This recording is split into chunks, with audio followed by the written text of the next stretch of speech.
Hey guys, tough video here I gotta make, but this has been something on my heart for a couple of months and on my mind as well. And the PAC-16, it just hasn't hit, guys. It just has not done what I thought it was gonna do, and I'm pulling the plug on it officially. So there's a lot of work that was done to get those teams created.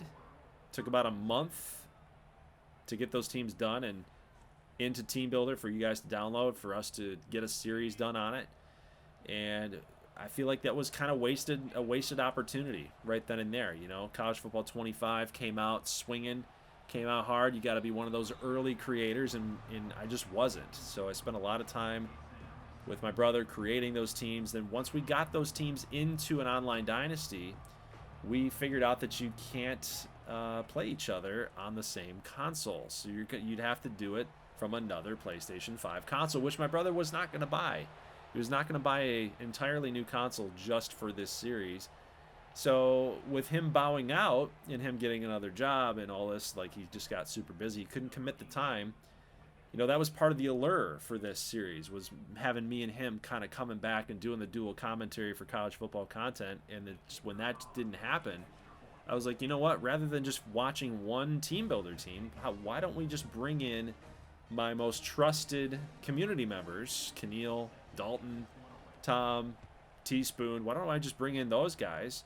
And then that way we can kind of see other teams, other recruiting aspects, you know, how these players are going to play with the user behind it, you know, get a little bit more immersed in the other schools, right? Because that was kind of the allure of the entire series when we would do CPU versus CPU in NCAA Football 14.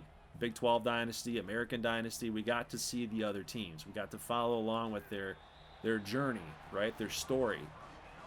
So I thought that was a perfect idea. But I also knew that there was risk involved into that decision. Because the more people that you bring into something like this, the more bogged down it potentially becomes, right? Sometimes people have things pop up, right? You guys know it. Think about how your life is impacted on a daily basis by, oh, my car broke down, or I got a new job, or my job's changing. I got to pick up more hours, or, you know, you got family things that pop up as well, right? Things take precedence over a video game, right? Things take precedence over a YouTube series. And the more people you bring into that, the more lives, so to speak, that you bring into that, the more of a risk it becomes that you're not going to be able to be on schedule. You're not going to be on time. And when you're running a YouTube series, that's difficult. That's a very hard thing to balance. So, I mean, these were people that I trusted, and I still do trust them, and I don't want any blame placed on those guys whatsoever. I still am very, very thankful that they even threw their hat in the ring and dedicated as much time as they did in order to help push these videos out. So, you know, hats off to you guys, Tom, Teaspoon, Keneal, Dalton. You guys were awesome. We just couldn't make it work. We couldn't follow a schedule as best as I think maybe that I was hoping for, which then therefore affected the upload schedule, which then therefore affected the view counts, which then therefore affected your guys' immersion into the series, right? So just that's one factor, that's one reason kind of behind the decision that I'm making. And I've already told the guys this, and everybody's cool. And, you know, we're actually going to keep the save file going and kind of do this together as a fun thing to do every now and then if everybody's on and, you know, we want to just knock out a game or two, then we'll do that. But yeah, that's one factor. Another factor was just the level of involvement from you guys. And you know what? No fault to any of our viewers out there. You know, again, it's ultimately on me as the creator to put my best forward as far as an editing perspective goes, to kind of keep you informed and on the news of the conference and all this stuff. To run a league, it's not easy to do that. But I was really hoping that this would kind of capture the magic that we had in the Big 12. You know, the view counts were there, the comments were there, the rivalries were there, and it just really just wasn't. It just didn't hit the same right out from the get-go, right from the introduction video. Nothing was really catching fire, if you will. So I look at Discord. There's not much conversation happening there about the series. I look at the comments in the videos. Not much conversation happening there. So again, I don't blame you guys for that. I just think that it's just ultimately on me as the creator to kind of, you know, create those things. It's why we're creators. We have to create those things. And I just guess I just didn't do a good enough job in creating that vibe and creating that appeal for you guys. But you know, it's a symbiotic relationship, if you will. You know, I got to create good content that you guys enjoy, and then you'll reciprocate that back through comments or discussions inside of Discord, and you guys will have the passion for it, right? And it just never seemed like the series ever got that. I feel bad that I have to end it like this. I feel bad that you know, we never got to a really solid stopping point in the series. I mean, truly a really good stopping point. Probably year 5, year 6. That'd be kind of a good ideal place. But you know, we didn't get 2 seasons in. You know, that's what sucks. But yeah, that's just something that motivates me, guys. I'm gonna open up a little bit here. That's what motivates me. When I see people commenting, when I see people getting fired up about it, when I see people getting excited about something, a storyline that popped up, or you know, some back and forth discussion between 2, 3, 4 people, comments that are flowing through, and a lot of you guys, I can think of a couple people that consistently left comments on these videos, which always gave me a smile, put a smile on my face. Like, man, they really enjoy this thing. This is awesome. This is cool. But I just didn't get enough of it. You know, I didn't feel like you guys enjoyed it that much. And so that's why I'm always asking for your feedback. I value it. I appreciate it. It's the only way that I can make this content better for you. It's the only way, because otherwise I'm just going to keep doing what I'm doing and it doesn't change. It doesn't get any better. It's kind of like throwing darts in the dark. You don't know where it's going to really land. It's a very tough place to be as a creator, because you don't know if you're going to turn somebody off and now you've lost them forever, right? I don't want that to happen. I value you guys. I appreciate your feedback. So when there's something you don't like, tell me. If there's something that you do like, tell me. That way I'm not operating in the dark, you know? And I don't think that's too much to ask, honestly. I feel like that's just a very human thing to do, right? Let me know, communicate with me, right? But I think the silence was pretty explanatory about what was going on, right? The silence told me everything, really. No comments, no discourse going in Discord, right, about the series kind of spoke volumes that there just wasn't enough interest in the series itself. So that's why I'm making the decision I'm making. So hope you guys understand that. Again, if you had custom players in this series and you never really got to see them, you never really got to experience them inside of this series, I understand why you would be a little frustrated. I understand that completely. So if you had a guy in here, please let me know, and let's work something out inside the comment section so we can kind of get that figured out. So if there's another way that I can get a custom player going, or if it's like channel points or something that I could give you, just something as a way to kind of make you happy, right? Because that's the worst thing. I don't like pissing you guys off. I don't like making you guys angry or disappointed, you know? Doesn't make me feel too great. So let's get into the season number 2 simulation and see who's going to win this PAC-16, and then of course play in that PAC-16 championship game. And I will give you guys actually a recap of everything that's gone on. I know we're stuck in week 6, I believe, so I'm going to give you a little recap here for week 6, week 7, and so on and so forth. I believe we're in week 8. We were just getting ready to play week 8, and then now I'm calling it. So you guys get a little bit of, we got to go backward a little bit to go forward. So let's get week 6, week 7 recap done, and then we'll get into the simulation. All right, guys, so all of the users have been booted, basically, and it's just me. It's just me inside the Dynasty now here for Santa Fe State, and just for some transparency purposes here, so we're going to go to team schedule here. There are no force wins happening here, okay, guys? No force wins happening. But this is the rest of the schedule here for Santa Fe State. We are 3-0 in conference. We take on Fresno A&D. This is a big matchup between Keneal and I, and we just could not get this thing scheduled. So we also get OMI, Idaho Tech. Big matchups right here. Not easy. Not an easy road here, other than OMI. That would probably be the easiest team that we play here. Sedona State will be tough. They've much improved since season number 1. Honolulu College, a lot of change, but they're still a pretty decent team compared to where we're at here as an 80 overall team. So let's go ahead and get into the sim. We are going to just go ahead and simulate to the first CFP poll and see where things land, man. But yeah, we're 5-1. I guess I should go back here and show you guys what happened in the PAC-16 with week number 6. So you guys saw a little bit of preview happening there with North Pole against Santa Fe State, and we ended up beating them 37-31. So it's a very tight game. We've also got Fresno A&D beating Honolulu College 23-3. Northern Utah did get a victory, sneaky W there over Anchorage, pretty crazy. And then Bellingham State. This was a force win here for Bellingham State, so I did make that a force win over Albuquerque just because Dalton wasn't available. Tom was, and I ultimately made the decision there to just make sure that Bellingham State got the W. So as far as the standings go, heading into week number 8, when we get ready to sim, I'll share with you guys that.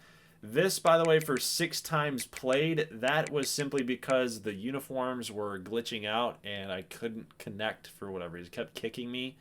The TeamBuilder stuff, I guess, is jacked up right now with the new update that's been going on. You can't even take your TeamBuilder teams into play now.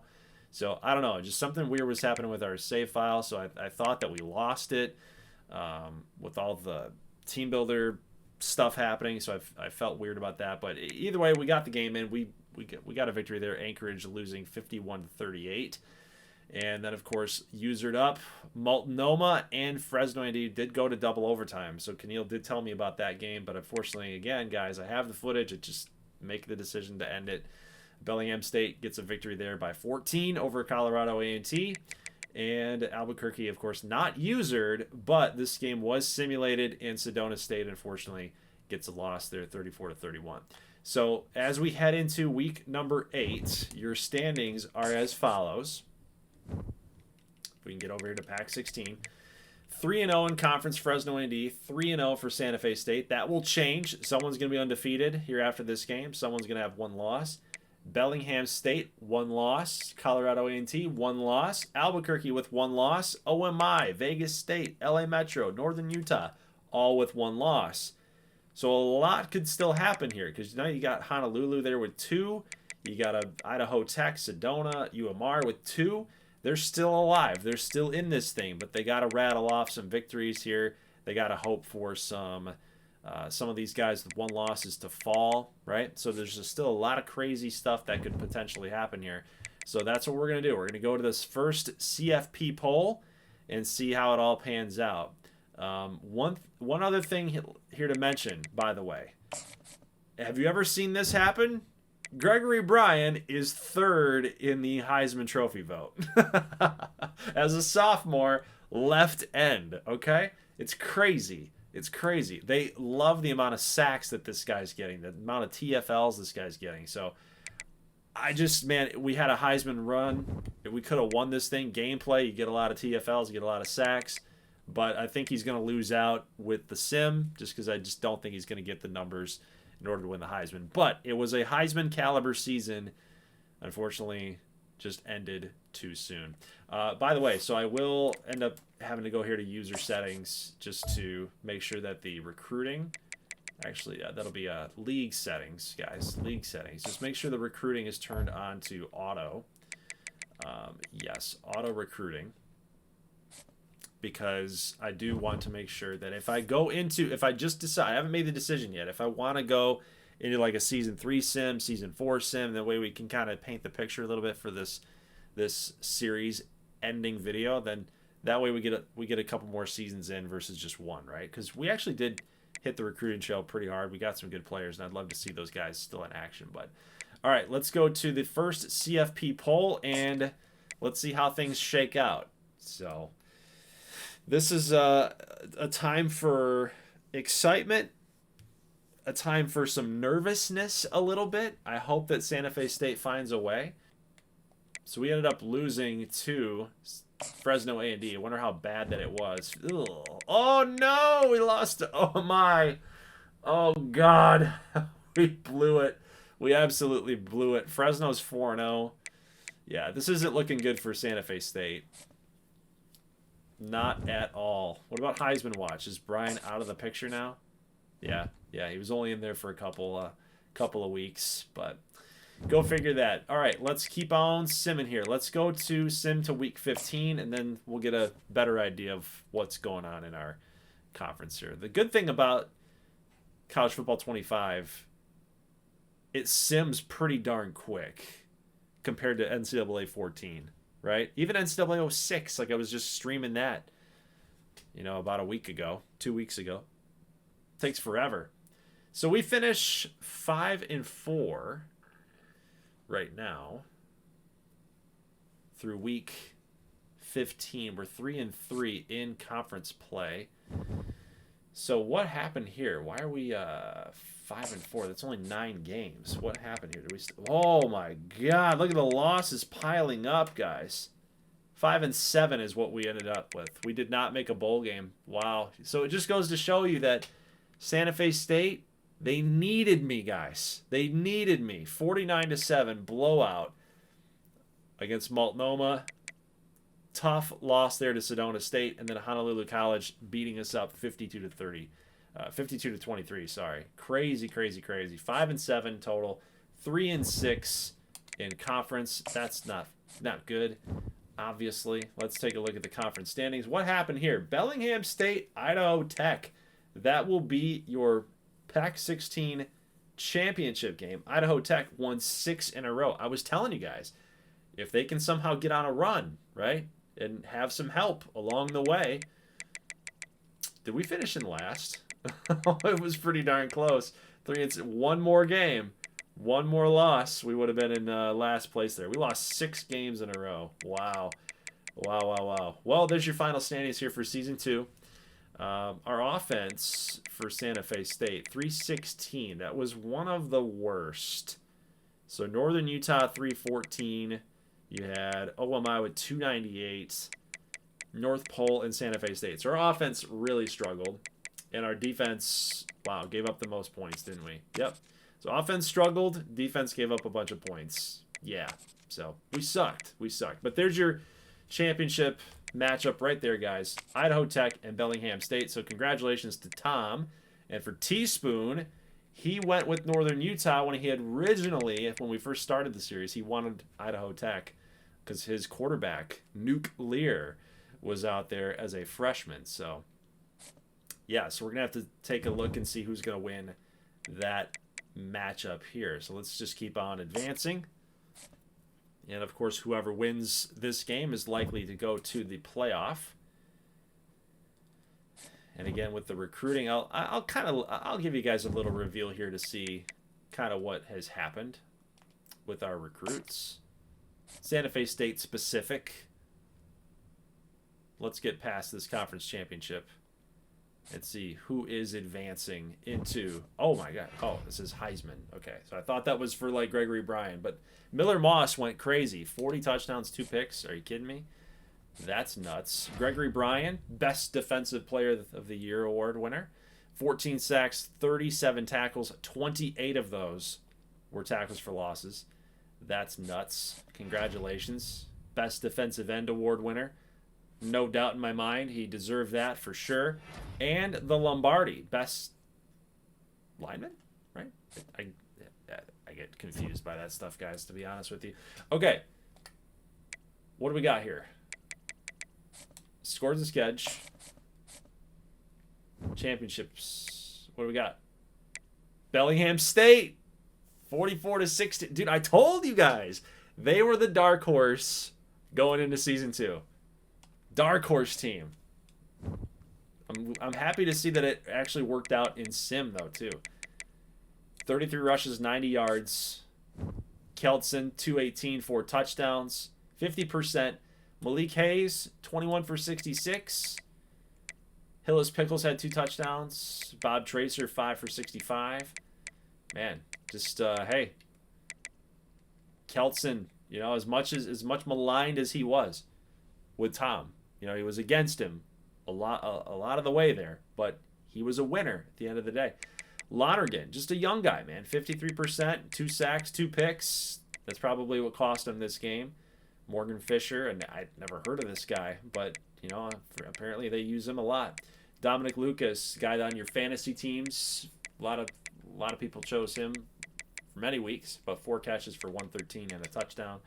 But unfortunately for Idaho Tech, they did not get it done. It's funny how they don't have the name of our conference here. We have everything else. SEC, Big Ten, AAC, but no PAC. We don't know what to call you guys. Are you Pac-12? Are you Pac-16? Like we don't really know. All right, so bowl games. Do we have any representation here from the Pac-16? And I think this is glitched because it never shows you. Oh, they must have fixed it. Okay, cool. So we've got the New Orleans Bowl, Idaho Tech, Western Kentucky, Fresno A&D against Air Force, Multnomah and Colorado, Albuquerque and LA Metro. So a Pac-16 matchup against each other. And then the Alamo Bowl with Northern Utah and BYU. Bowl week number 2, we got Vegas State against Arkansas, Colorado A&T and OMI in the Tony the Tiger Sun Bowl. Anchorage, I almost missed them. Anchorage. We got a lot of Pac-16 representation there, so you'd love to see that. But let's get into the college football playoff, the bracket, and let's see what we got here. So Tulane, Tech, Tennessee, Wisconsin. Whoa, hey. Our Pac-16 champion, Bellingham State, didn't even get in? What? They've got to be Texas State, don't they? They got to be Texas State. What is that? Conference standings. Pac-12. They're number 13. First in the Pac-12. They went 10-3. We were conference champions.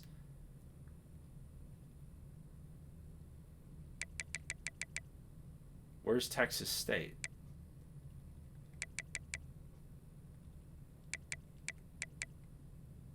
I guess Texas State still exists. That's crazy. They didn't get in? They didn't get in.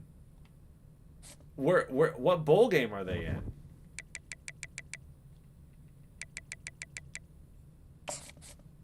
What bowl game is Bellingham State in? Did I miss them? Did they get snubbed? Oh, they get Ball State in the Myrtle Beach Bowl. What? They won their conference in a power conference, and they don't get a playoff bid? They got to go out to... They're champions. They got to go play 6-6 Ball State in the Myrtle Beach Bowl. Are you kidding me? That's insanity.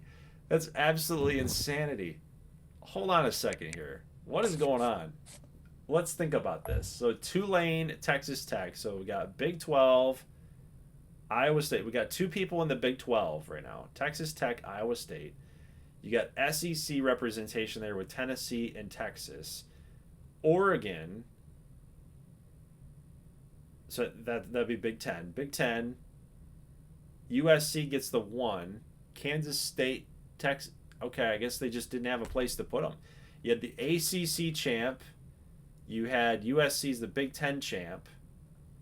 Kansas State, Big 12 champ. And Texas A&M SEC champ. So you had just nowhere to put them? They could have easily... I mean, they could have replaced Texas State, but apparently they didn't like them in the rankings, right? Texas State had 1 less loss. They were ranked 11th. And Bellingham State they were outside of that. They were outside of the top 12 ranked teams. So those extra losses, they hurt, man. They hurt. But like still they were champions. They were champions of their conference. So they should have replaced a Tulane, right? Well, I mean, I guess they won their conference too. So it's like, what do you do? Yeah, it's like, what do you do? Hold on, let's see. Yeah, Tulane won their conference. They were higher ranked. They had a better record. They were higher ranked. So the unfortunate thing here, what it sounds like with Bellingham State, they lost too many games, and they didn't get the love in the ranking, right? At number 13, they were one spot away. So I know you guys are probably screaming at the TV right now, being like, Goldie, this is why that happened. But yeah, so unfortunately, no playoff team for the PAC-16 here in this sim. Early signing day. I'm curious to see like what happened to our classes. We didn't get anybody. This is all CPU'd out, guys. So here's who your boy got. Okay, Ben Sanchez, Tommy Booker, Emmanuel Connors. We got all these 6'5" receivers, these physical guys, and then Ethan Cotter, 3-star gem cornerback. But this recruiting class is awful because, I mean, what is the CPU even doing right now? We had 4 total people sign. We're good for like last 126th. Are you kidding me? Like, auto recruiting, guys. Auto recruiting. Don't do it. That's the lesson here. Don't do it. Okay, we will sim to the national championship and get an idea of all the bowl weeks, all that stuff. How did that stuff play out? Good quick old sim here. So we got Texas and Clemson in your college football national championship. Tulane actually beat Tech by 2, lost to Clemson. Clemson beat Wisconsin. Texas had a pretty good run. They beat Texas State pretty handedly. Beat Kansas State by a little. Squeaked by A&M, it looks like, 20-10. So, I mean, honestly, I might pick Clemson because they look like they've been the more dominant playoff team here. So, yeah, I mean, then you look at Texas State and been like, you know what, maybe Bellingham State probably would have put up more of a fight, right? Why couldn't you have switched Tulane to 11 and Texas State to 13 and Bellingham State to 12, and maybe then things change, right? So that sucks. But let's go to scores and schedules here real quick. Just take one last look at the bowl week here for PAC-16. As we thought, Bellingham State handles that. Idaho Tech handles that. Fresno A&D handles that. Multnomah. Oh, a 1-point loss for Albuquerque. LA Metro gets it done. 56-10, Northern Utah. Went off. Vegas State. Anchorage loses. And, of course, Colorado A&T with that offense. Elijah Spears, of course, he goes off as well. 49-17 victory. And then nothing happening for Bowl Week 3 or the Natty. So what happened here? So basically, all the PAC-16 teams won and did their job, except for, of course, when they had to play each other. This Albuquerque LA Metro game and Colorado A&T and OMI.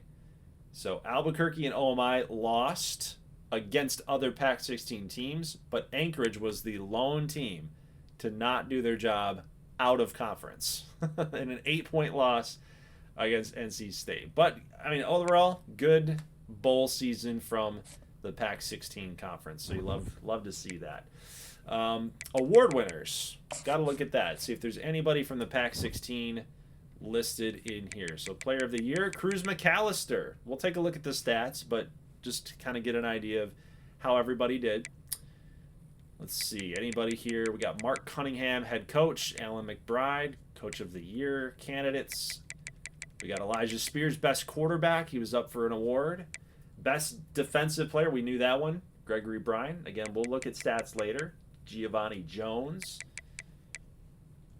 Zebby Lipton. We've seen that name pop up a few times in gameplay. Malik Hayes. I'd love to see how Malik Hayes ended his Bellingham State career, because he's probably going to go to the NFL despite us ending this series. probably going to go to the NFL anyway. Cruz McAllister, best receiver. So there you go. A sophomore. He went off. Hillis Pickles, probably all the touchdowns. Jalen Menifee. Barry Alexander winning as a senior. He's probably going to go to the NFL as a junior. But Gregory Bryan finishing. Whoa, that's weird. Because didn't it give us the graphic that Bryan won the Lombardi? I believe it did. Giovanni Jones up there too. Dwayne Rome, we've seen him in gameplay a lot. So I think Gregory Bryan won that. I think that's a little glitch there. Johnny Unitas Award. Case Keltson finished in 12th. Best defensive end. There to Bryan. Rome. Jalen Steele. Baptiste. Ryder Frost. Alton Birch. Chase Poplar. Gerard Mercer. Offensive lineman. Best tight end. Jack Velling. No surprise there. The guy got a lot of targets. Got a lot of grabs. Got a lot of catches. And offensive coordinator, just a lot of the same old, same old. Tech, Texas, Tulane, A&M. Best linebacker, Kyron Townsend. And Trent Ulsis Eskridge. What a name, what a name. Best center, Baptiste, Ryder Frost, Chase Poplar. Okay, some familiar names. Braylon Burnett, Jake Mills, Luke Rosa, Riley Sawyer. Okay, best punter, Lewis Starr. Best returner, Jaron Owusu. No surprise. No surprise. Dynamic player right there. Right with Malik Hayes. Sophomore running back. He's like the heir apparent. So there's your awards. And as far as statistics go, we're not going to do it by team. We're just going to do season stats for the conference. We're not going to do it by team. So let's go on down here to PAC-16. And let's see what happened here. So as far as the yards leaders are concerned, we had Magic leading the way in yards. Spears came in second, only 3 interceptions. That's nuts. Look at this. Lonergan actually did pretty well for a sophomore, but 16 picks, kind of a lot, but the touchdown totals, you love to see it. Waters was good. Novak was it's still 61%, but Keltson went off, man. 43 touchdowns, 7 picks. Like, that's 10 more touchdowns than Spears, less yards, more picks. I'd say that I'd probably say that Keltson, he might have had the better year, all told. 10 more touchdowns, pretty darn good. Summers, 32 and 13, 59%, so he's got a lot of work to do. Trip Ferris, 58%. He's got some work to do. But Bourgeois, that's kind of crazy. Like, I mean, that's a pretty good year for him too, but not a lot of yards. They just must have been throwing a lot less in CPU versus when Dalton was in charge. But Paulie Bear, the generational player, for the generational freshman coming in from Rico Ramos, 30 touchdowns, 5 picks. Nick Paget. What happened here? 270. He might have gotten hurt, but 13 touchdowns, 8 picks. That's really less than stellar, I would say. But yeah, there's your passing leaders, rushing leaders. Man, I mean, Malik Hayes, even in simulation, this guy was nuts. Only 1 fumble all year long, 16 touchdowns, 1,380 yards. I would not be surprised if that is not like top 3 running back in the entire NCAA. Yeah, not surprised. Karan Berry had a great year. Great bounce back season for him going into his senior season. Jackson Brent, LA Metro, love to run the football. DeAndre King, that's your custom player right there. Calypso Berryhill, Jamil Davis. Granger had a solid year. A lot better of an offensive year from OMI. You know, they showed some improvement. Boris Prieto, 10 touchdowns. Edwards George only had 1 touchdown rushing. That's concerning. That's concerning. I know he's a receiving back, but as an 88 overall player, you'd like to see him pounded into the end zone, man. You got Uhas, 5 touchdowns. Olsen, Bradshaw, Orlando Spike Incognito.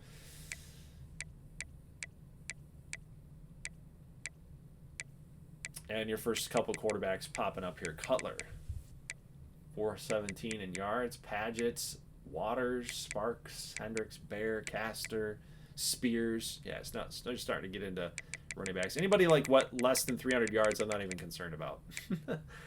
Menifee went crazy. 16 touchdowns, 1,300 yards. Brown, McAllister, 17 touchdowns. So that 5-touchdown day really, really helped him. You guys remember that? It was earlier on in the season. He had a 5-touchdown performance.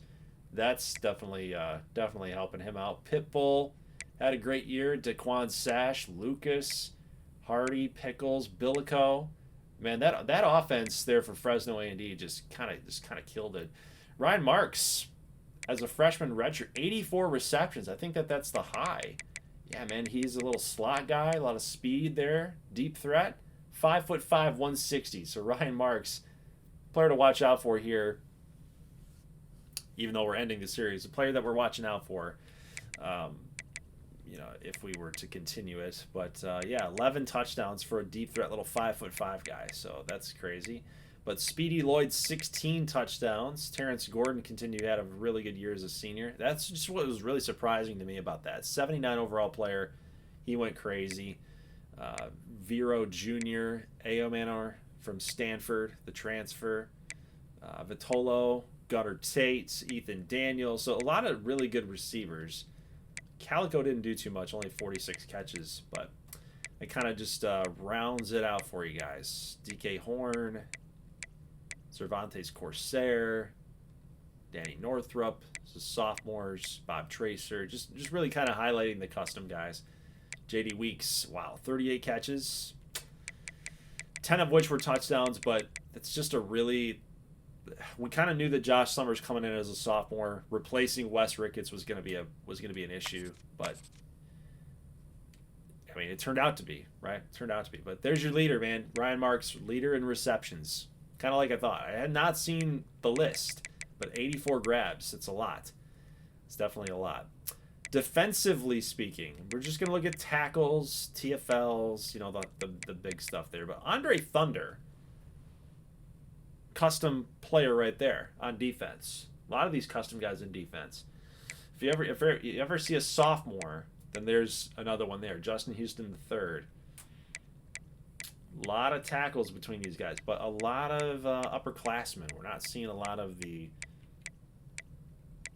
There's a sophomore, Jack Gibb, cornerback. Coco Bop. Nelson Bullock. Starting to see a little bit more of the custom guys here in the series. What about TFLs? Of course, Gregory Bryant, 28. A lot of seniors there. Junior upperclassmen again. James Zebra, custom player right there, sophomore. Yep. Sophomores, all your custom guys. 14.5 sacks. I think that should be 17, right? If I'm remembering the number right for Gregory Bryant, I think it was 17. But again, kind of the same old here. A lot of upperclassmen. Guys that we've seen in gameplay get their name called. INTs, Ramsey, Tupai, Bellamy, Cruz, Sperling, Business. That is a custom guy, I'm sure of it, but I don't know why he's a junior. Nick Reeder, Cornelius Bandy, Zebby Lipton, Jack Gibb with 3, Serquan Ball, Gail Calhoun. He's not a custom guy, but yeah, any defensive touchdowns, and then this will pretty much be it, guys. I don't see me moving on, to another season. But Steele, McKenzie, Cruz. I think most of these guys probably got them in gameplay. Yeah, like Jimmy Berry, Miles Lansing, yeah, CC McKenzie. Guys that are user controlled, probably the pick sixes and stuff like that. But actually, the right end here, Jalen Steele must have been like a fumble recovery. 6'5" right end.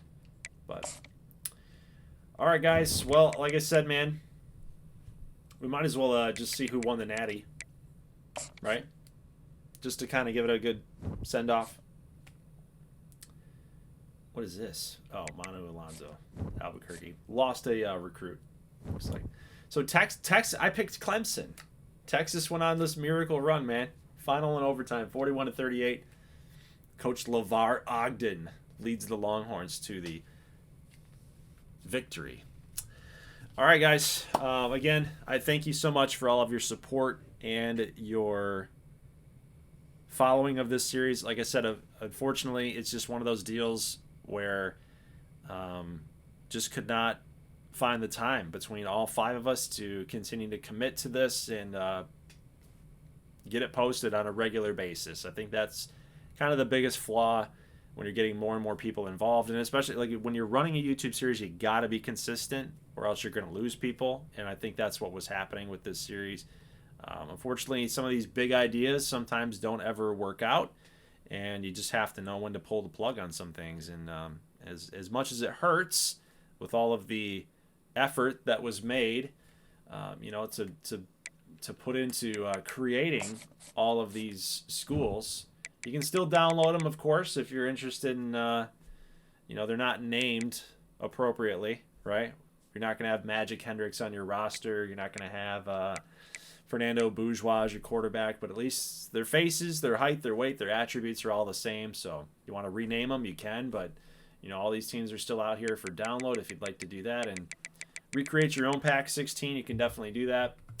But, yeah, man, a lot of work was put into this to get these teams created and put into a dynasty. It just did not work as much as I wanted it to, and as much as I had planned for it to work out. It just didn't. So it is what it is, right? We move on. We keep fighting. We keep pushing forward to find an idea that that connects with people, I guess. So. All right, guys. Well, that is it for the series. Leave a like if you like this thing. I realize that it sucks, but we don't cry for it. We we remember the good times that we had, and make sure you're leaving a like on that. Right on that note. So I will catch you guys in the next video here on the channel. Leave a like if you like this thing, and I will see you in the next one. As always, thank you so much for watching and all of your support. Peace.